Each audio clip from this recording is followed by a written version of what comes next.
Baik, kita akan membahas tentang isim. Isim adalah kalimatun dallas ala ma'nam walam taktarin di zamanin wad'an.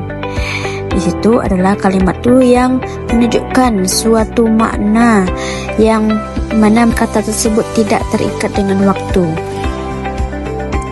Selanjutnya kita masuk pada tanda-tanda isim.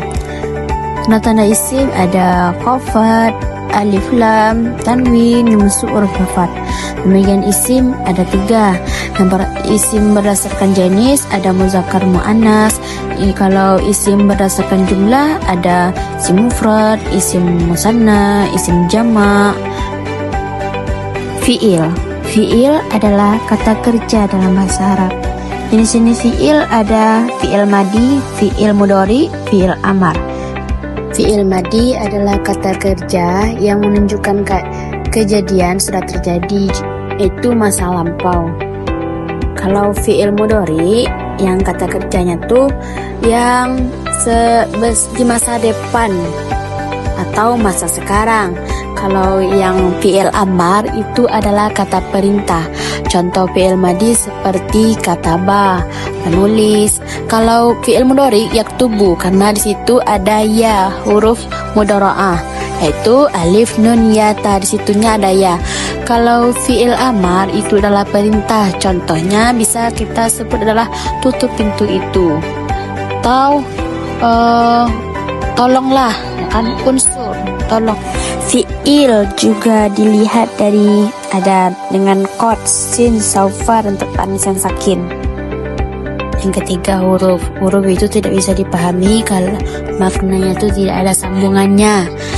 Contohnya seperti kalau huruf jar itu kalau ila kemana dia, itu harus ke ilal masjid. Baik, kita akan menjelaskan tentang jumlah ismiyah. Jumlah ismiyah adalah kalimat yang diawali dengan isim. Yang biasanya jumlah ismiyah ini terdiri dari mubtada dan khabar. Seperti yang kita ketahui yaitu mubtada wal ismul marfu'ul ari anil awamilil lafziyati. Itu mubtada adalah isim yang marfu' yang bebas dari amil lafziyah.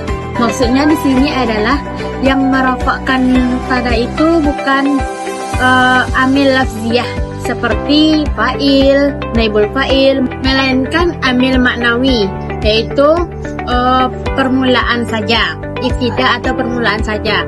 Yang kedua yaitu ada khobar. Khobar yaitu al-khobaru wal ismul marfu'u al-musnadu ilaih. Khobar itu yang disandarkan kepada mubtada. Kalau tidak ada mubtada, tidak ada khobar. Seperti yang kita lihat di sini, Zaidun muslimun. Zaidun itu adalah mubtada, muslimun itu khobar. Bermula Zaid itu seorang muslim. Syarat jumlah ismiyah. Syarat yang pertama yaitu mubtada. Mubtada itu harus berupa ma'rifah, seringkali dengan alif lam, isim domir atau isim isyarah. Dan yang kedua itu khobar, berupa isim jumlah atau serupa jumlah. Yang ketiga itu ada mubtada selalu marfu. Dan yang keempat, khobar juga selalu marfu bila berupa isim. Ada pembagian jumlah ismiyah. Yang pertama itu jumlah ismiyah dengan khobar mufrad. Seperti contohnya itu al-kitabu jadidun. Al-kitabu sebagai isim karena itu ada alif lam, isim yang marfu, al-kitabu. Jadidun itu sebagai khobarnya. Dan yang kedua yaitu ada jumlah ismiyah dengan khobar jumlah. Yaitu contohnya seperti al-baitu fihi kalbun. Al-baitu ini adalah isim. Kenapa dia nggak tanwin? Karena ada alif lam. Dan ada sini dan sini yaitu kalbun. Kalbun ini sebagai khobar. Seperti yang kita katakan tadi, kalbun kalau tidak ada khobar itu yang disandarkan kepada mubtada. Kalau tidak ada mubtada, tidak adanya khobar. Selanjutnya, yang ketiga yaitu jumlah ismiyah dengan khobar syifatun musyabahah. Contohnya adalah al-waladu jamilun. Sama seperti tadi, al-waladu isim yang marfu itu sebagai mubtada, jamilun sebagai khobar. Dan yang keempat itu ada jumlah ismiyah dengan khobar jar majrur.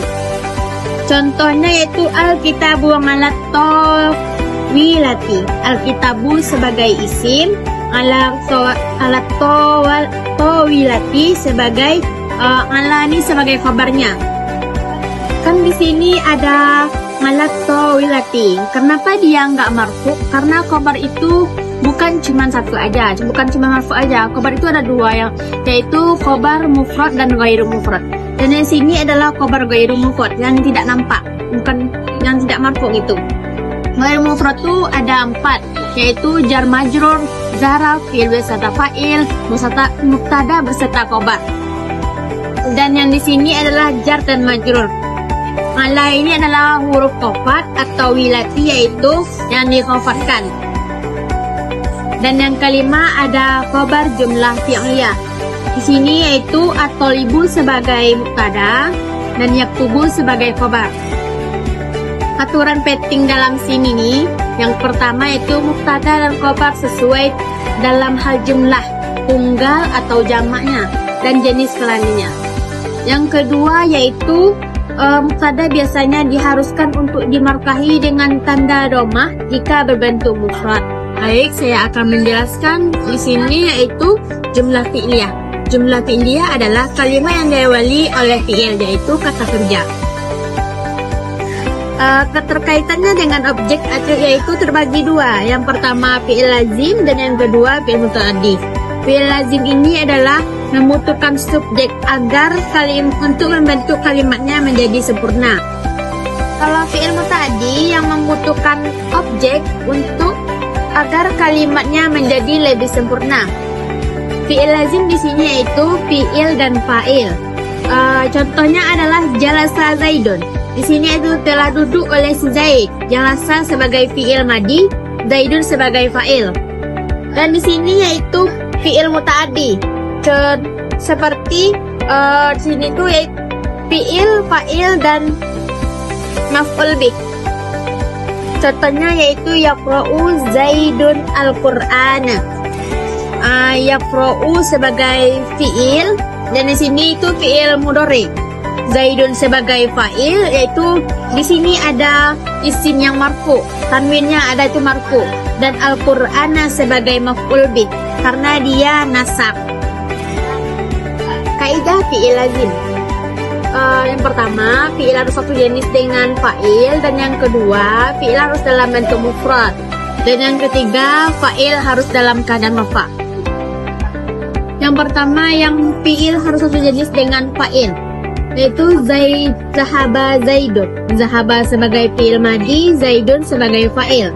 Zahaba yaitu fi'il madi yang fathah akhir selama-lamanya, Zaidun fi'il sebagai fa'il. Karena fa'il itu adalah isim yang marfu. Di sini ada tanwin, itu marfu, berarti telah pergi oleh Zaid. Dan yang kedua yaitu fi'il harus dalam bentuk mufrad. Contohnya, yang pertama itu zahabat tolibu, yang kedua zahabat tolibani, dan yang ketiga zahabat tulabu. Dan yang ketiga yaitu fa'il harus dalam keadaan rafa'. Jenis-jenisnya yaitu mufrad. Mufrad ketika rafa' yaitu dhamma, dan musanna ketika rafa' yaitu alif, dan jamak muzakkar salim ketika rafa' itu waw. Jamak muannas salim ketika rafa' itu dhamma, dan jamak taksir ketika rafa' dhamma juga, dan isim yang 5 ketika rafa' waw.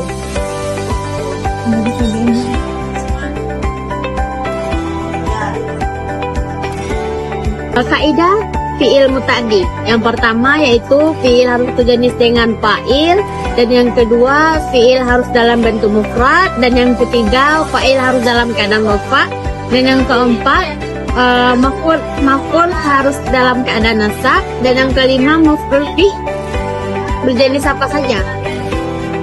Penerapan dalam kalimat. Di sini ada fi'il, fa'il, dan maf'ul bih. Fi'ilnya yaitu nadhara, fa'il Zaidun, dan syajaratan sebagai maf'ul bih. Nadhara telah memandang oleh si Zaid akan pohon. Karena kenapa di sini Pak? Fi'il karena dia fathah akhir selama-lamanya. Di sini fa'il karena dia adalah isim yang marfu. Di sini maf'ul bih karena dia nasab akhirnya. Baik, saya akan menjelaskan tentang isim domir. Pengertian isim domir. Isim domir adalah kata ganti atau kata ganti yang digunakan untuk menggantikan kata benda, nama orang dalam kalimat. Jenis-jenis domir yaitu ada 3. Yang pertama itu domir mutakalim, dan yang kedua yaitu domir mukhatab, dan yang ketiga yaitu domir ghaib. Kita akan menjelaskan tentang domir mutakalim. Domir mutakalim itu adalah yang ana dan nahnu. Kalau jenis-jenis yang mukhatab itu ada anta, anti, antum, antuna, antuma. Kalau domir ghaib itu ada huwa, huma, hum, hiya, huma, hunna. Domir mutakalim. Domir mutakalim adalah kata ganti orang pertama. Domir mukhatab adalah kata ganti orang kedua, dan domir ghaib kata ganti orang ketiga. Pembagian domir itu pembagian 2 domir. Yang pertama domir mutasil, dan yang kedua domir munfasil. Domir mutasil adalah domir yang bersambung. Contohnya yang domir mutasil yaitu katabtu. Itu kamu menulis kamu. Karena dia bersambung, itu ini sebagai domir anta. Yang kedua domir munfasil. Domir munfasil adalah kata ganti yang berdiri sendiri dan tidak terkait dengan kata lain. Domir ini dapat digunakan sebagai subjek atau objek dalam kalimat. Domir munfasil ini yaitu yang tidak bersambung. Contohnya ana mudarrisun, huwa tabibun. Pembagian domir berdasarkan jumlah. Yang pertama mufrad itu tunggal, dan yang kedua musanna ada 2, yang ketiga jamak yang banyak. Yang mufrad ini contohnya adalah huwa, hiya, anta, ana, anti. Dan yang musanna contohnya itu huma, antuma. Dan yang jamak contohnya hum, hunna, antum, antuna.